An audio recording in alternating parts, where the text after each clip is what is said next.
What's good people, and welcome to the Silly, Nerdy, Sometimes Wordy podcast, and I'm your host, BK, and this is episode 23, WGA Strike Over and Incoming Scripts. And in this week's episode, I'll be covering the WGA strike coming to an end, what you'll be seeing first back on TV, what scripts studios are focusing on for TV, and also an update on the SAG-AFTRA strike, as well as some nerdy notes. All right. What's up, everybody? I hope we are all doing well out there, and we have a lot to cover today. So, let's get into the nerdy notes.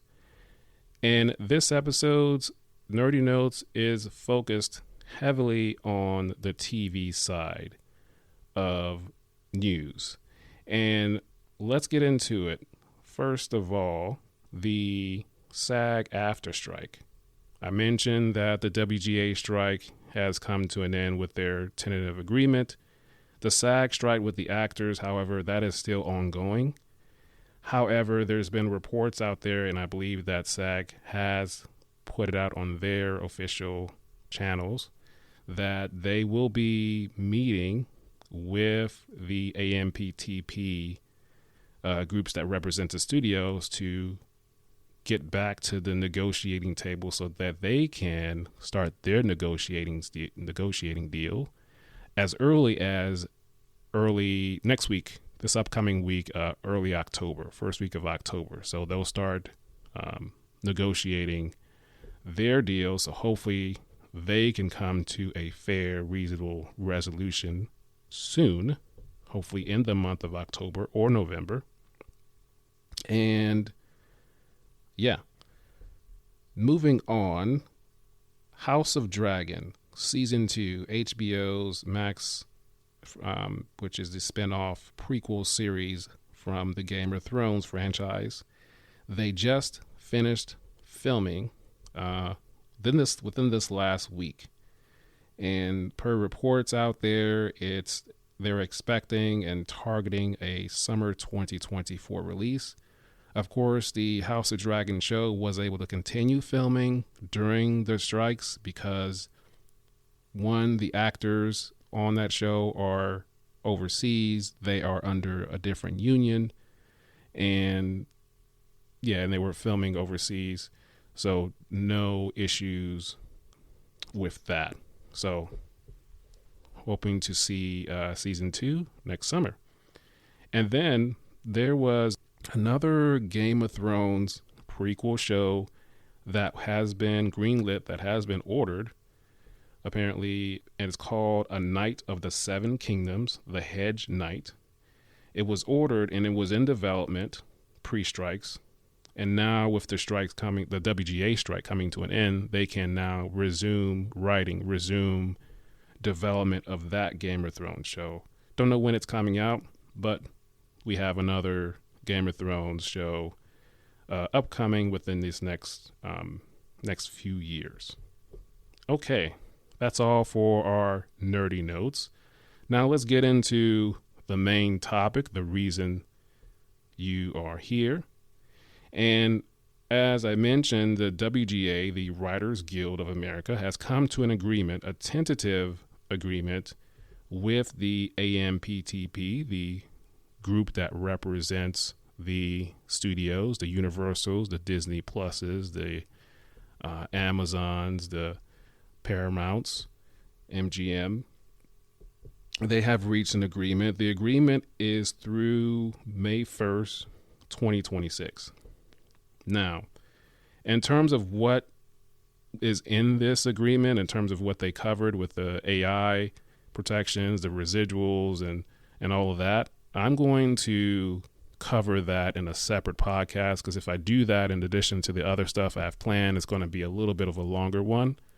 So I'm going to do that, as I said, in a separate podcast covering the actual details of this tentative agreement. And moving on So Tuesday, September 26, 2023, the WGA East and West Council voted to lift the strike order, meaning that there is going to be no more picketing.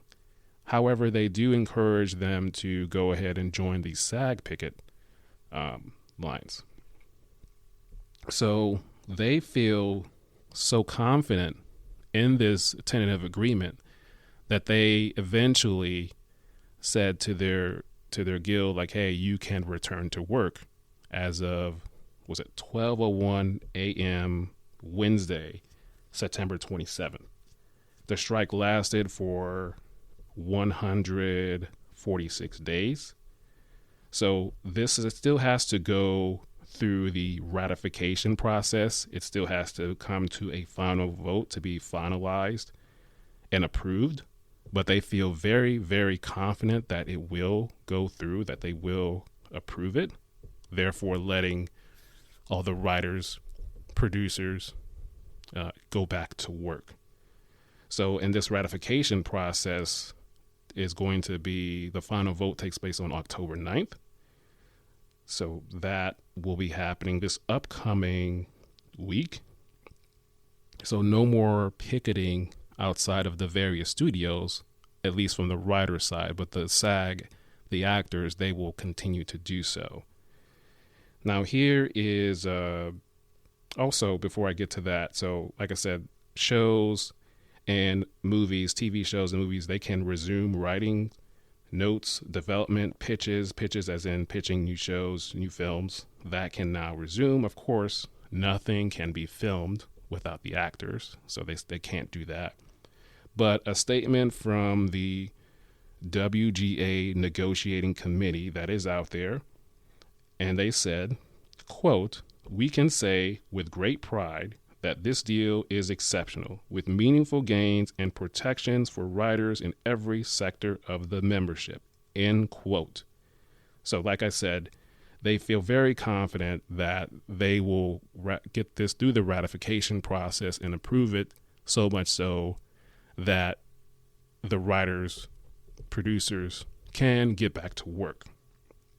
Now, what are you going to see back on TV? So some of the first things you'll see are going to be the late night talk show hosts and as well as the daytime TV. They've already announced it, the various shows, their accounts, and people, the actual hosts, they said, hey, we're coming back next week. So it's reportedly out there. You could see your late night shows back as early as Monday, October 2nd. And your late night shows, I'm talking about your Jimmy Fallon's, your Seth Meyers, your Jimmy Kimmel, Stephen Colbert. Those shows potentially, most likely, will return on Monday, October 2nd. It's reportedly saying that you will be able to see new episodes of the shows now that the writers are back. So that's improvement. And then, like I said, in terms of the actual WGA contract and the protections, I'll go over that in a separate podcast.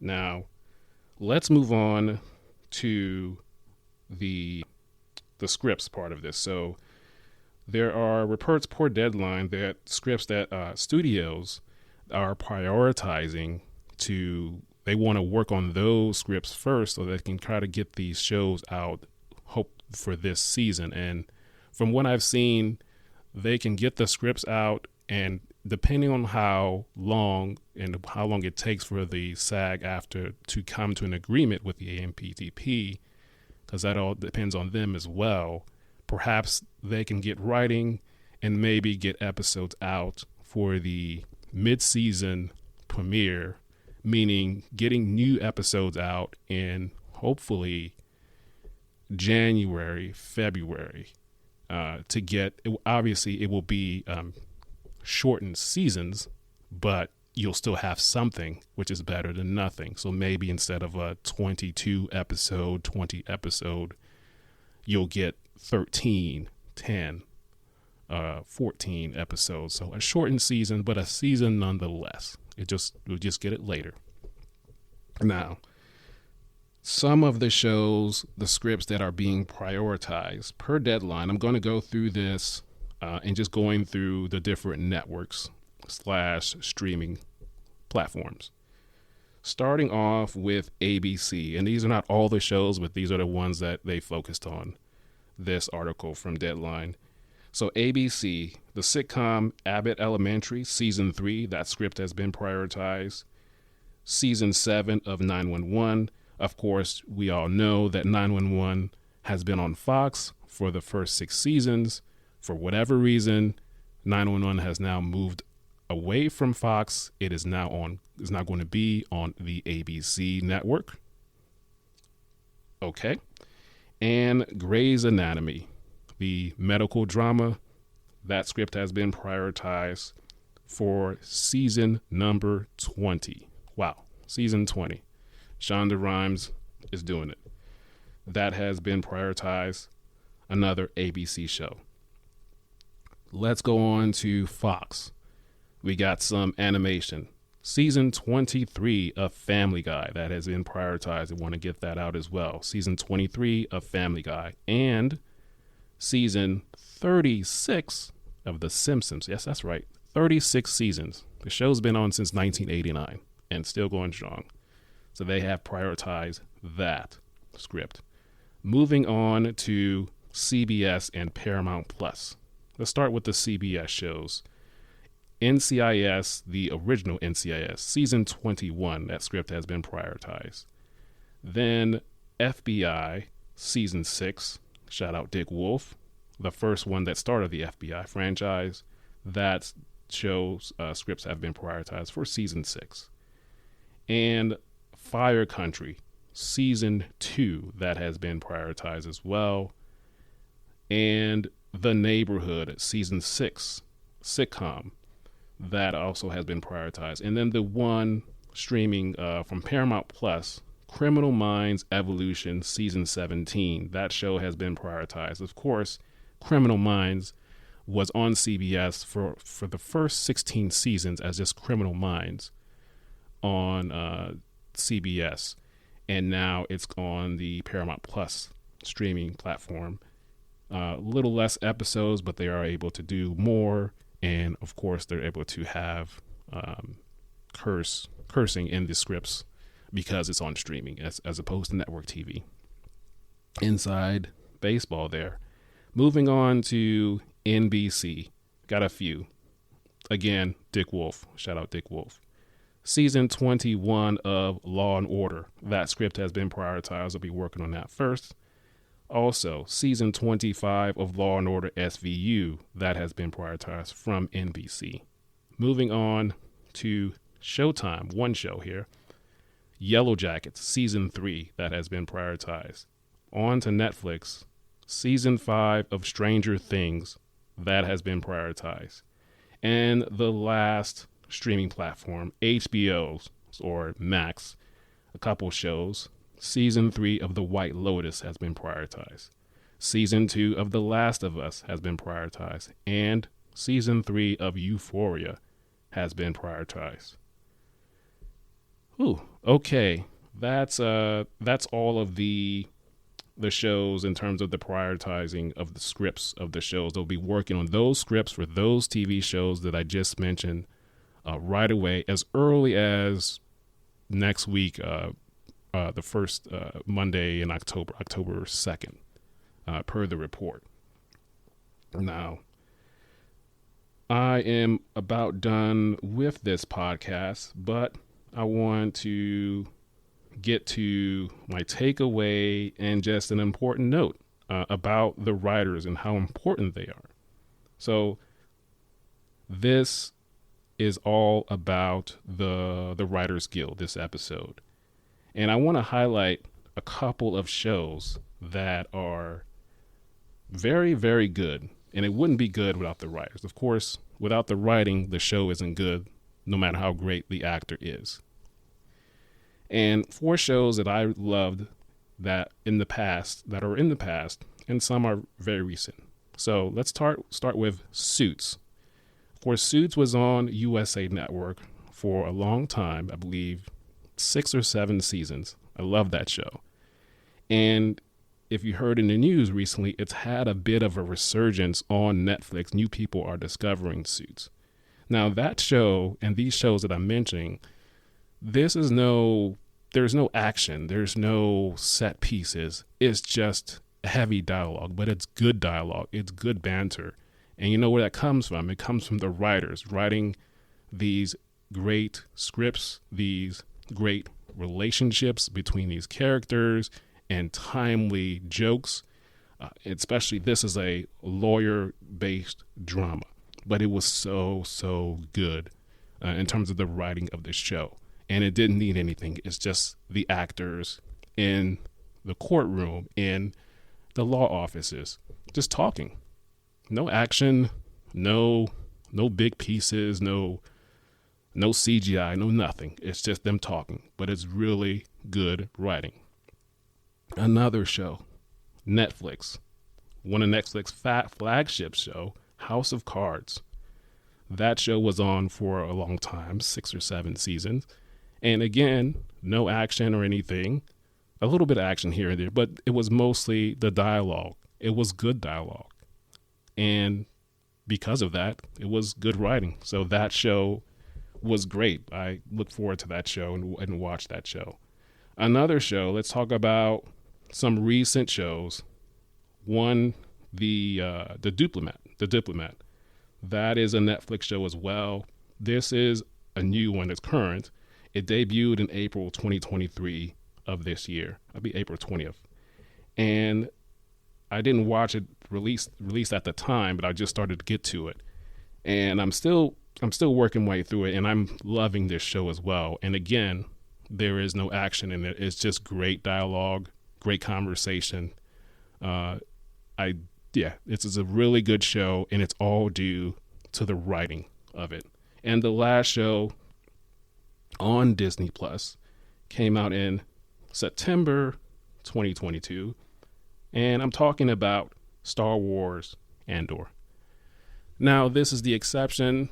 This show does have action set pieces, does have CGI, does have the volume. However, they use that very limited.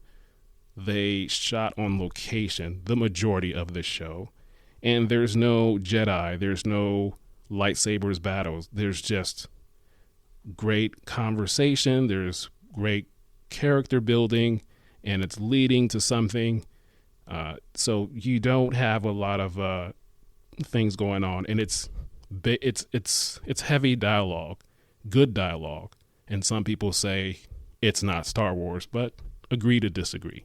But the core of this Star Wars Andor show is the dialogue, the conversations between the characters, between Andor and Mon Mothma and everybody.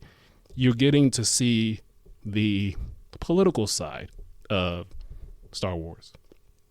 As you always talk about how the Empire does this, how the Empire is so horrible. And so we get to see that in this show, and how bad the Empire is and the political side of it, how it's affecting the everyday common, man and woman going to work, and how bad the Empire is affecting them. We're getting to see this, and it's all due to the great writing on this show. That's it. So I just wanted to bring some attention to those 4 shows and how great writing is important. Of course, we love our action set pieces and everything, but at the end of the day, if the writing is good, then you're not going to like the movie, or the show. Okay, that's all I have for you today. That's my takeaway. I hope you have enjoyed it.